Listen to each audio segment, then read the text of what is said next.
Bonjour, je m'appelle Christian Saint-Pierre. Je suis acupuncteur à Access Acupuncture à Dartmouth, un praticien de Tai Chi, de Kung Fu et de Qigong.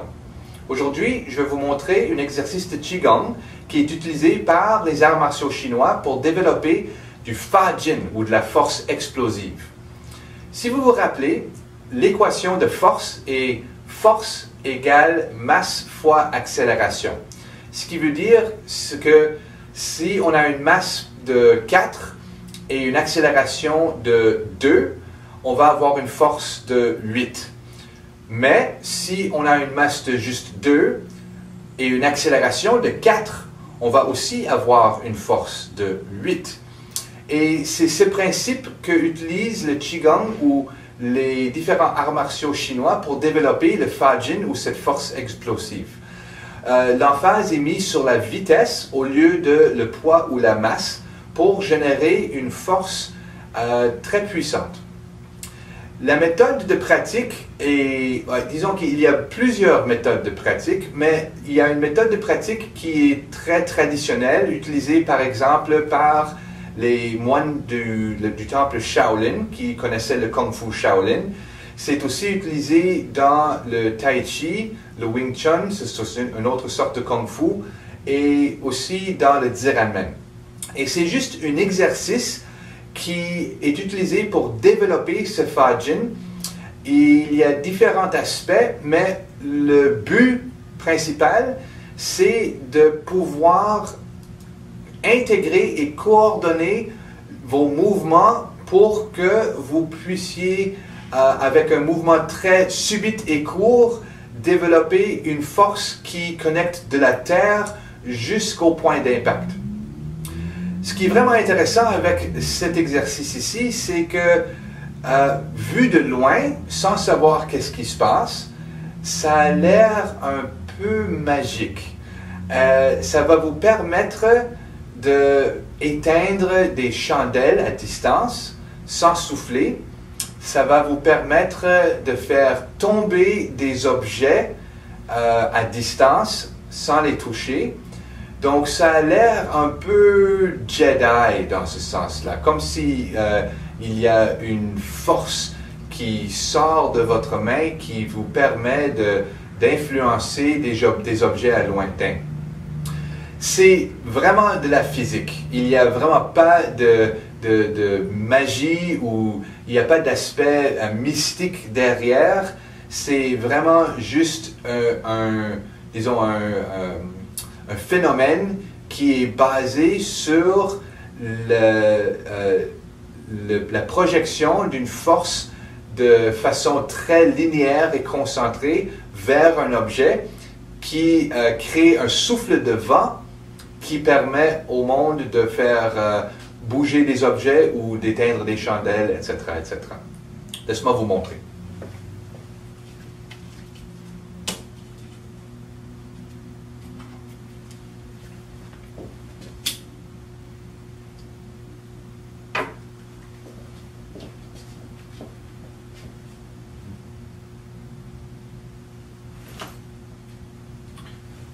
Et voilà, c'est aussi simple que ça. Mais ce n'est pas si simple. Si vous l'essayez, vous allez déjà avoir beaucoup d'essais à faire avant de pouvoir éteindre une chandelle avec une main comme ça. Par contre, je vais vous montrer la technique aujourd'hui. Si vous n'avez pas accès à une chandelle ou du feu, vous pouvez utiliser un paquet de cartes vides, comme ceci. Okay?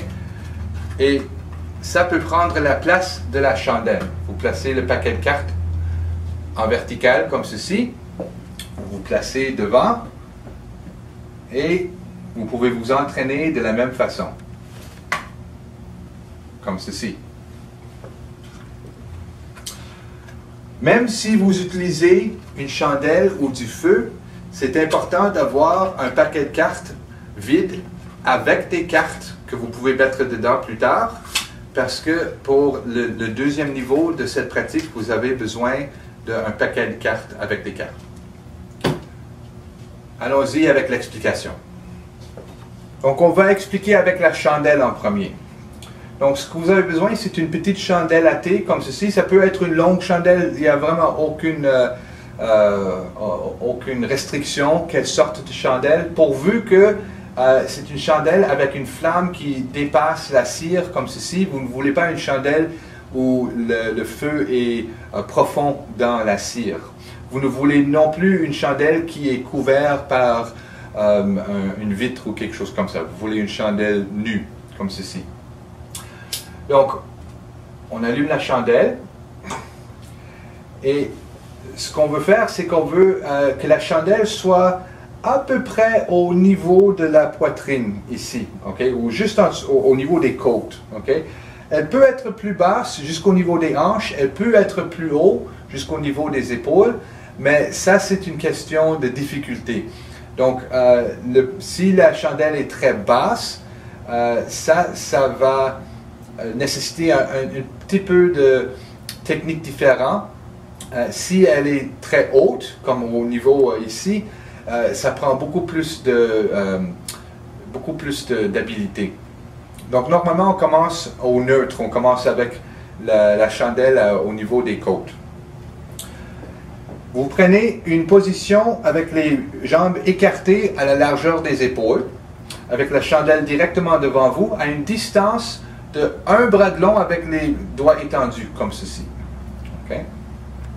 Ce que vous allez faire, c'est que vous allez projeter de l'air avec la paume de la main, comme ceci.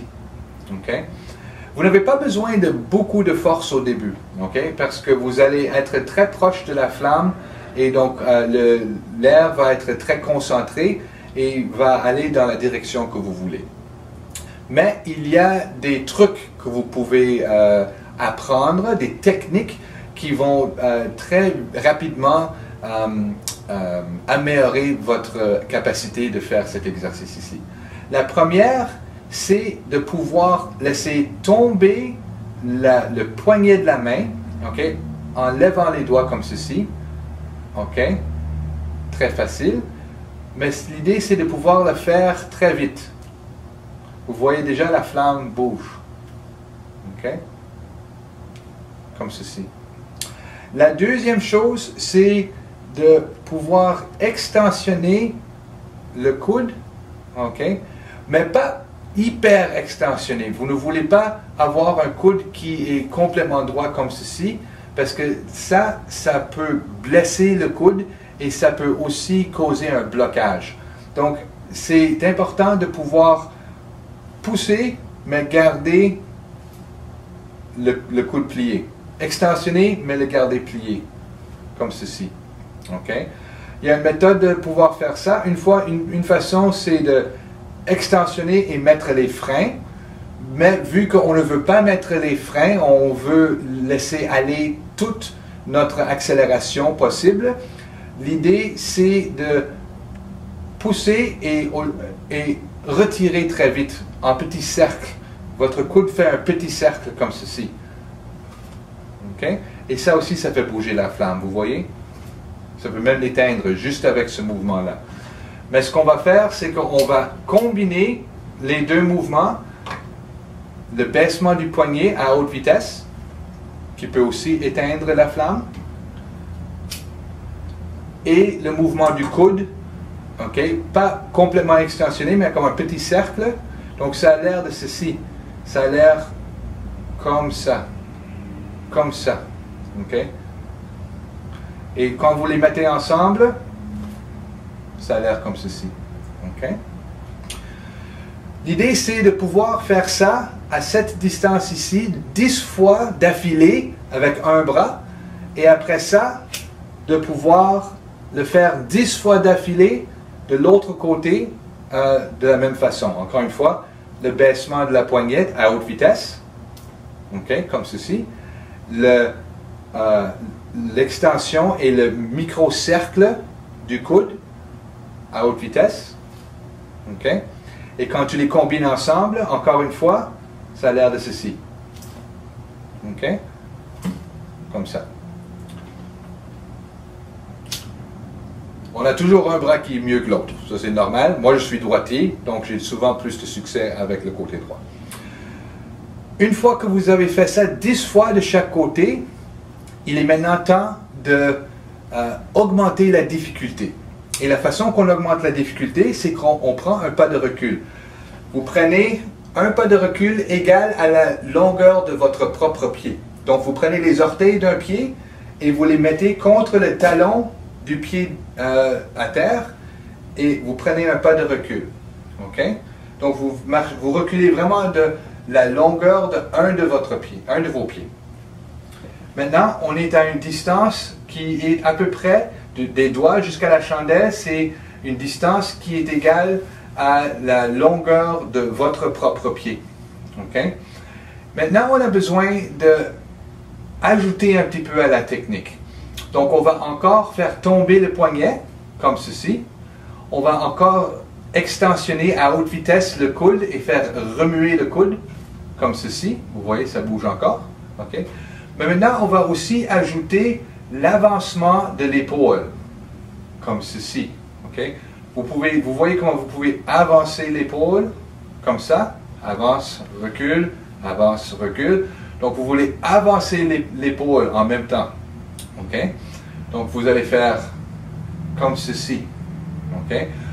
En plus, on va ajouter le tournement des hanches. On va tourner les hanches en même temps. OK? Donc, l'idée, c'est qu'on va baisser le poignet à haute vitesse, on va extensionner le coude à haute vitesse, on va avancer l'épaule à haute vitesse et on va tourner les hanches à haute vitesse. OK? On va tout faire ça ensemble. OK? Comme ceci. Vous pouvez prendre quelques instants et juste pratiquer en lent, comme ceci. OK? Juste en lent. OK? Vous voyez, je remue avec mon coude. OK? Je baisse mon poignet. J'extensionne mon épaule. Ou j'avance mon épaule. OK? Et je tourne à la hanche. Tout en même temps. OK? Maintenant, en faisant ça, à la distance qu'on est, il y a une chose qu'il faut essayer de garder en ligne en tout temps. Et ça, c'est la paume de la main. Il faut essayer de garder la paume de la main enlignée avec la flamme en tout temps, en reculant et en avançant. En reculant et en avançant. Comme ceci. Et quand vous êtes prêt, quand vous sentez que vous avez une bonne coordination du poignet, du coude, de l'épaule et la hanche, et que vous êtes bien aligné, vous pouvez essayer de générer de la force et éteindre la chandelle. Comme ça. OK? Encore une fois, on fait ça des deux côtés.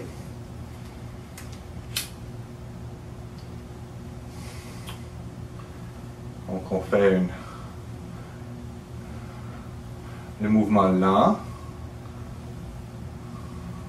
Tout est relax. Okay? Ça, c'est une autre chose. Vous allez avoir beaucoup plus de puissance ou de vitesse si vous gardez vos muscles relax. Okay? Si vous êtes tendu, vous allez être très lent. Tandis que si vous êtes relax, vous pouvez laisser aller la force de façon très explosivement. Comme ça. OK?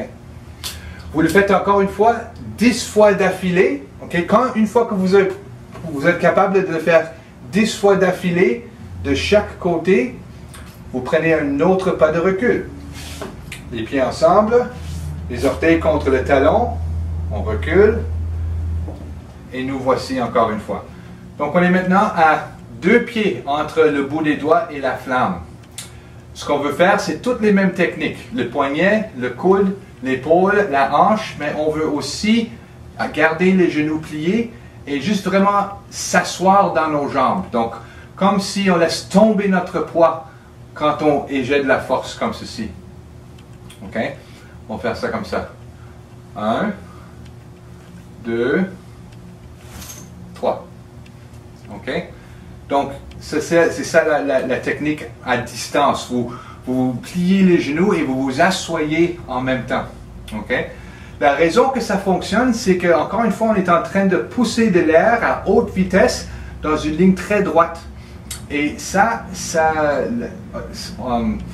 le plus que vous pouvez générer la force et le plus que vous pouvez garder la force sur la même ligne, le plus que l'air va rester concentré et le plus que la flamme va pouvoir s'éteindre.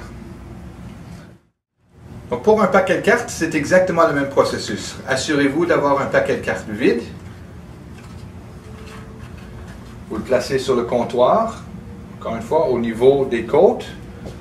Vous prenez une position, la distance d'une longueur de bras avec les doigts extensionnés. Les pieds sont à la largeur de vos épaules, les genoux un petit peu pliés, et vous allez faire tomber le poignet comme ça. Vous voyez, ça fait déjà tomber le paquet. Vous pouvez aussi juste remuer avec le coude, mais on veut faire les deux en même temps. Okay? Et on peut même déjà ajouter l'épaule et la hanche, sauf à cette distance ici, ce n'est pas très recommandé parce que vous allez juste frapper le paquet de cartes. Donc plus juste le coude et la poignée qui tombe comme ceci, c'est assez facile. Okay? Des deux côtés. Oh. Comme ceci. Okay? Une fois que vous pouvez faire ça 10 fois d'affilée de chaque côté, okay, vous prenez un pas de recul, comme on l'a fait avant, et vous répétez l'exercice, encore une fois. Okay. Cette fois-ci, vous ajoutez l'épaule et les hanches. Il faut vous les ajouter. Et vous pouvez aussi tomber dans votre poids ou plier les genoux en même temps à ce point-ci. À cette distance-ci, c'est déjà correct. Okay. Un. L'autre côté. Deux.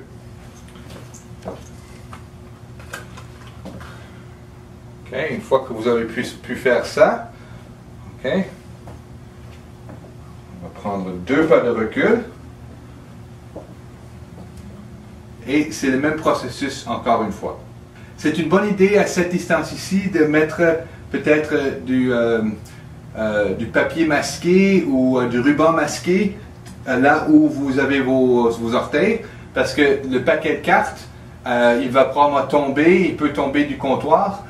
Il faut que vous vous approchiez pour le réinstaller. Même chose avec la chandelle. Si vous éteignez la chandelle, il faut que vous preniez un pas par en avant pour la rallumer. Donc si vous avez du papier masqué, c'est une bonne idée.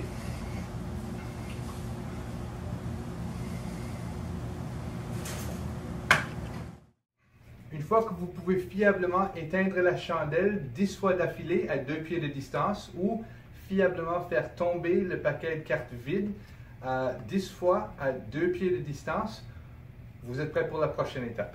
La prochaine étape, c'est de prendre le paquet de cartes vide par la chandelle et on va ajouter du poids. On va ajouter 1, 2, 3, 4, 5 cartes. Ce n'est pas beaucoup de poids, mais ça fait une différence. Vous les placez dans le paquet d'une certaine façon. Vous placez le bas des cartes à côté en arrière du paquet et le haut des cartes à côté en avant du paquet, comme ceci en angle. Ça va créer un petit penchement. La boîte va vouloir pencher un petit peu par en avant. Ça va créer un petit peu de résistance d'extra. Et vous recommencez. Donc d'abord à un bras de distance. À chaque fois, assurez-vous que les cartes sont encore placées comme il faut.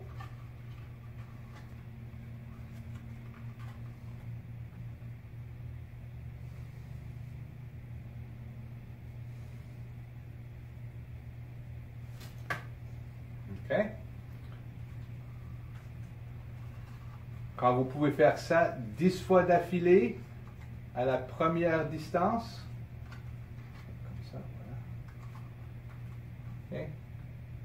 Vous allez prendre un pas de recul. Vous allez répéter encore une fois, okay, mais avec un pied de distance entre vos doigts et le paquet. Vous pouvez prendre votre temps. Une fois que vous êtes confiant de la coordination, voilà. Encore bien. On va faire ça avec l'autre main maintenant. Okay.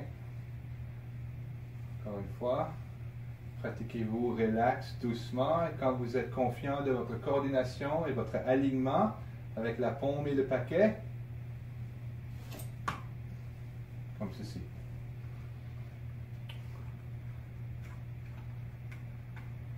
Une dernière fois, vous prenez un pas de recul. Après pouvoir fiablement faire ça 10 fois d'une distance de 1 pied, vous prenez un pas de recul et vous réessayez à une distance de 2 pieds.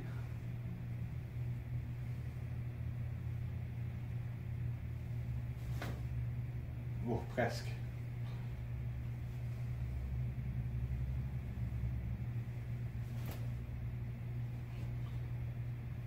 Avec du poids, c'est plus difficile.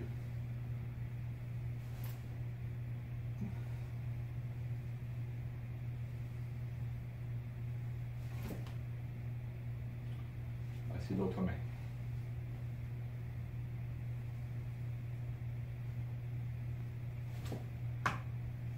Voilà. Toujours la main droite pour moi. Une fois que vous avez fait 5 cartes à distance, 1, 2, 3, 4, 5. Vous allez ajouter un autre 5 cartes. 1, 2, 3, 4, 5. Donc maintenant, vous allez avoir 10 cartes dans le paquet. 1, 2, 3, 4, 5, 6, 7, 8, 9, 10. Vous les placez de la même façon, à côté en bas, en arrière et en haut en avant. Comme ceci. Fermez le paquet. Et vous recommencez le processus.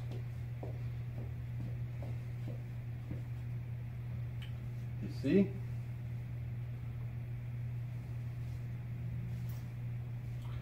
À 10 cartes, c'est plus lourd, donc c'est plus difficile.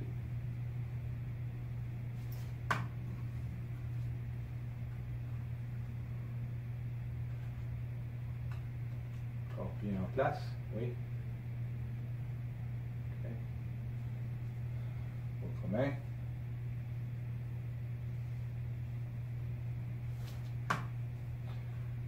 Okay. Assurez-vous que les cartes sont placées comme vous voulez. Okay. Prenez un pas de recul.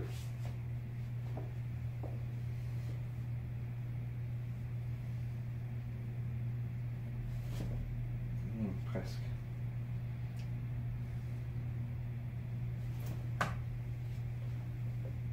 Okay. Assurez-vous que les cartes sont encore placées comme vous voulez. L'autre main.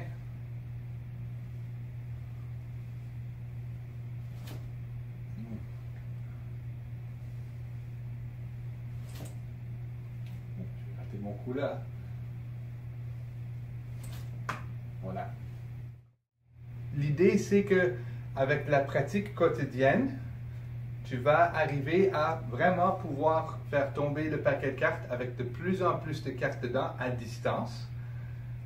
Ne vous inquiétez pas si vous n'y arrivez pas au premier coup, ou au deuxième coup, ou au troisième coup, ou au premier jour, deuxième jour, troisième jour. C'est juste la pratique. Okay? Une fois que vous avez fait les 10 cartes, vous ajoutez toujours 5 cartes, un après l'autre. Okay? Donc, vous allez de 5 cartes à 10 cartes, à 15 cartes, à 20 cartes, à 25, à 30, etc., etc., jusqu'à temps que vous êtes en train de vous pratiquer avec le paquet au complet. Personnellement, là, je viens de beaucoup utiliser mes bras et surtout mes coudes. Je ne sais pas si je vais pouvoir faire un paquet au complet, mais je vais essayer avec un demi-paquet au moins. Okay? On va voir si je peux faire un demi-paquet. Donc, 52 cartes dans un paquet. Donc, on va mettre 26 cartes. 1, 2, 3, 4, 5, 6, 7, 8, 9, 10, 11, 12, 13, 14, 15, 16, 17, 18, 19, 20, 21, 22, 23, 24, 25, 26. Un demi-paquet. On va voir si je peux.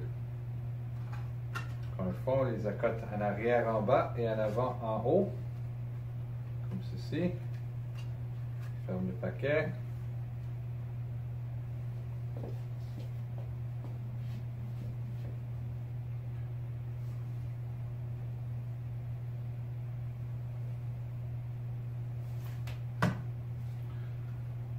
Et un côté.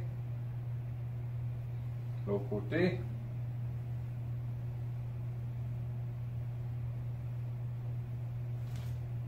Oh, presque. Voilà. Ok. Je vais essayer à un demi-pied de recul, juste pour voir.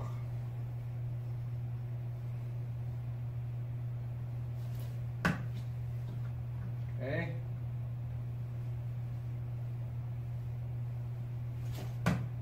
Ok. Peut-être je vais arriver à un pied, donc je vais prendre un autre demi-pas de recul.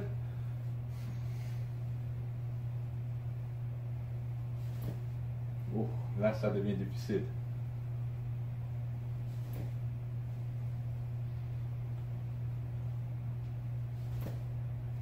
Au bas peut-être.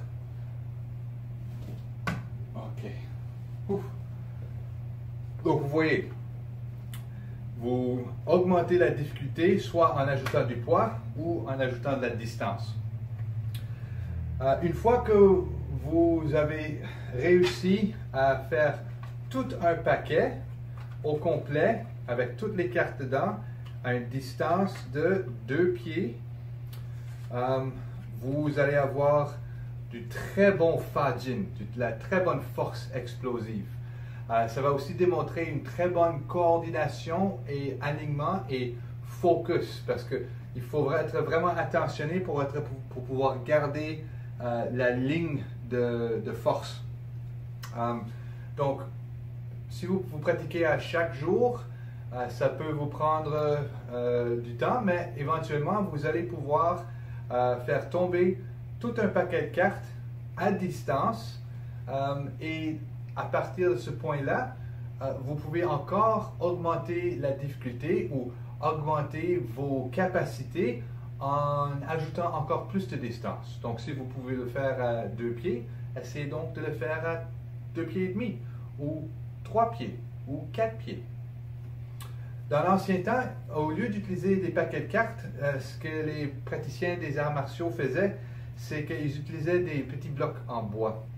Et le bloc devenait de plus en plus lourd, comme il était très très mince au début, et après ça il devenait de plus en plus épais et aussi plus en plus étroit, jusqu'à temps que il remplaçait le bois avec une brique. Donc imagine-toi, il y avait du monde qui pouvait faire tomber une brique à une distance de 5 pieds. Okay? Ça, c'est une force explosive incroyable. Et il n'y a plus personne au monde que je connais qui peut faire ça. Et ça leur prenait des années et des années de pratique quotidienne d'arriver à ce point-là. Mais ça montre que c'est possible. Okay? Il faut juste s'appliquer. Et c'est ça vraiment du Kung Fu. C'est s'appliquer jour après jour sur une chose en particulier. Dans ce cas-ci, c'était la force explosive.